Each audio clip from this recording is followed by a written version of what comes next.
Hey guys, welcome back for another tutorial. Today I will show you how to get an auto clicker on iOS. Now, as you may know, most auto clickers on iOS don't work because Apple doesn't allow that for security purposes, but I'm going to show you how to get an auto clicker anyway. So let's get straight into it. The first thing you have to do is to open the App Store on your iOS device, whether it be an iPhone or an iPad or even a Mac.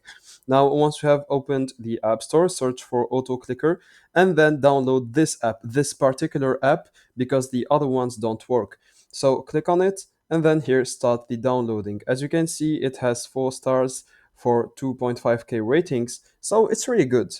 Now, once you have done that, open the app and then click on start and then set your settings. Of course, here this is in Chinese, but you can change the language in the settings. Now, once you have set your settings, here you can put it in the milliseconds, how many times it clicks per milliseconds, and then click on the blue button here, which basically says open. And then you can use it on any app you want and you won't get flagged. So that's it guys, I hope you enjoyed this tutorial. Don't forget to like and subscribe if it helped you.